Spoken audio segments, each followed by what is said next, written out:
Right then, second leg, Manchester United are taking on Real Sociedad then.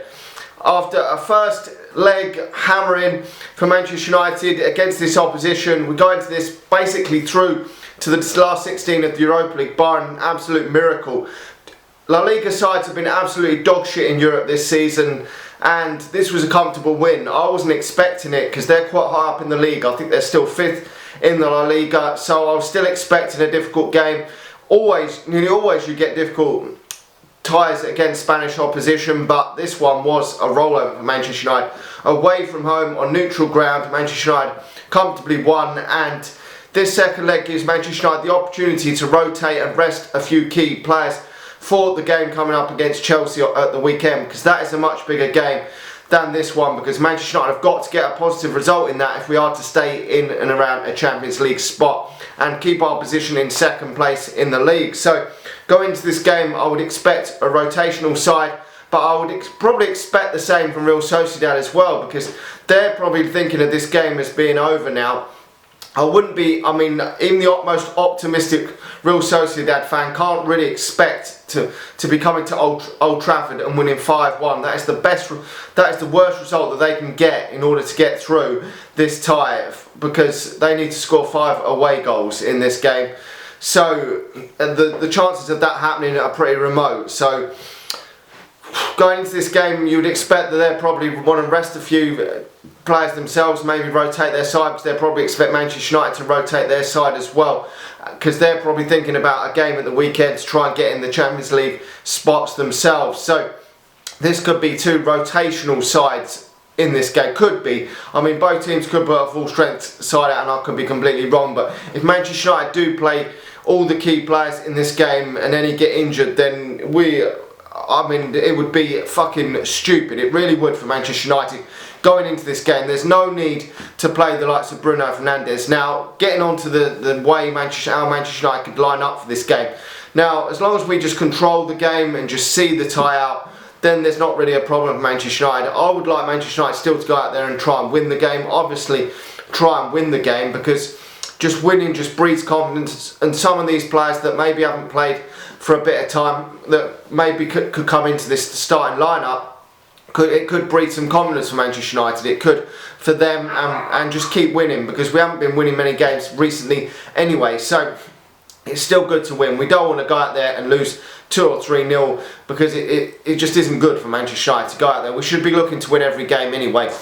So what do I expect? I don't expect any youngsters to really be given a start. Ollie did hint that Amid Diallo and Shola Shoretiri will probably be on the substitutes bench for this game, which is probably understandable. Diallo probably the most likely to get a start, could potentially have got a start, probably deserves a start, but Shoretiri for me doesn't yet deserve a start for Manchester United. Has been decent for the under-23s this season, but I think that is quite a poor league. Still only just turned 17, and probably does need a few cameos off the bench and maybe make an impact of the substitutes bench before really giving a start for Manchester United. If there was a number of injuries, then I could understand maybe starting him, but at this moment in time, as a Manchester United youngster, you don't come in and are given a place in the first team just based on what you do in the reserves or under 18s, under 23s, whatever it is. You've got to come in, and if you perform well in the under-23s and you come onto the substitutes bench, and when given an opportunity from the substitutes bench, you have to perform. This isn't a club where we just give players a go for the sake of giving players a go, just to give a youngster a chance. No, you've got to earn your place. You've got to do it in training, keep plugging at it. And the only reason Marcus Rashford got a start against Midtjylland was because Anthony Martial was out injured then a few years ago. He would have been on the substitutes bench had we not had a lot of key injuries in that time. We had likes of James Wilson and Will Keane out as well through injury, and he wouldn't have started if we hadn't had multiple injuries. But we've still got a big enough squad, and Shola Shoretiri is still only just turned 17. Rashford was 18 when he got his full first team debut as well. So you don't just come in and take someone's place just because you're a youngster. You've got to earn the right in training and progress and get them cameos of the substitutes bench like Mason Greenwood did in order to get your first start in a game for Manchester United. Now, it is true that he done it last year in the Europa League against Astana, but that we had we were basically through the group, and he just gave a load of players the debut just to do it. But I don't always agree on that. I think you've got to earn your place in and around the team. But it was nice to see a load of debuts, and hopefully there will be some more as well. Now, Gilbraith has been added to the Manchester United squad B list, so he could potentially be on the substitutes bench as well for this one. So that could be 3 youngsters that could come off the substitutes bench, but I don't expect any of them to start the match unless we do get any more injuries. But Gilbraith has probably come in because the likes of Scott McTominay, Paul Pogba are at this moment injured, and I don't know if Scott McTominay will be ready for this game as of yet. The press conference hasn't come out from Ole Gunnar Solskjaer. And going forward, I expect Manchester United will, as I say, make a rotational side for this one. Henderson, I would expect to be in goal. We should be looking to see Brandon Williams come back in at right back, Tellez at left back, Bay and Tuanzebe as the centre backs. That would be it for me. No point in playing Harry Maguire. He's played too much football. It would be stupid, fucking horrendous for him to start this game for Manchester United. No need whatsoever with a 4-goal advantage. No way at all. Midfield will probably be... I mean, there isn't a lot of options to play in midfield. I'm hoping that he brings Juan Mata back in that sort of Bruno Fernandes sort of role for Manchester United, but he's probably still going to have to play Matic and Fred. There isn't really a lot of options. I can't expect him to play Gilbraith from the start. He did feature for the under-23s on Monday night, so I doubt he will start this game, but the options are a bit thin there. But I would expect he's going to have to bring Mata into the team. You can't be playing Bruno Fernandes again in this game. Just be criminal if he does. He needs a rest. Then in the forward areas, I would expect Mason Greenwood to play on the right, and well, it's going to have to be Mason Greenwood on the right, or he could play him as striker. Martial, I would say, as striker, and then it's obviously the other one on the other hand side, whatever he goes for, whether he goes. I want to see Rashford rested, I really do, but if he does, I mean, he might choose to go with James again as well, which I wouldn't be opposed to see. I would like to see Cavani rested as well, so I don't want to see Rashford playing in this game. He's already hinted that he's not going to play Diallo as well, so I would personally think that he should go, probably keep James, because James has been playing quite well lately. Keep James. James hasn't played a lot of football this season, so he could play James on one side, then Greenwood on the other, and Martial up front. It doesn't matter if one of them plays.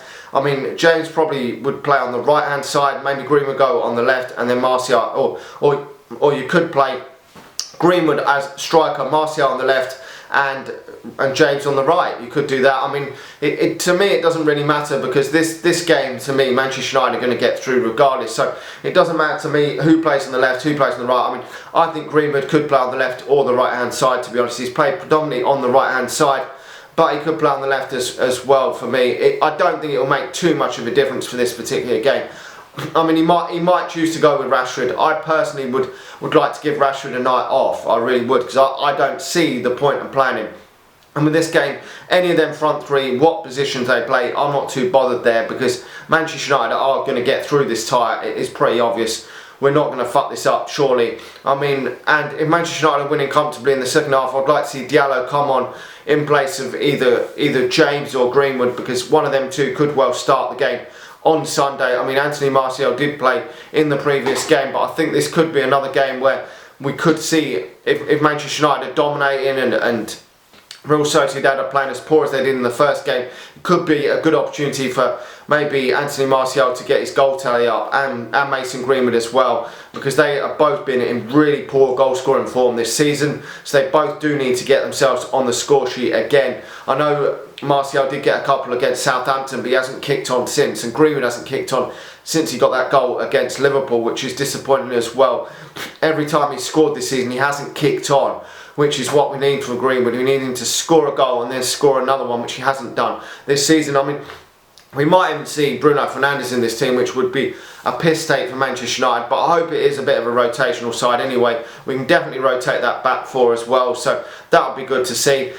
With Real Sociedad, obviously the players that we saw last time didn't flatter to deceive, to be honest. Januzaj wasn't at his best, and David Silva didn't look the player he was at Manchester City.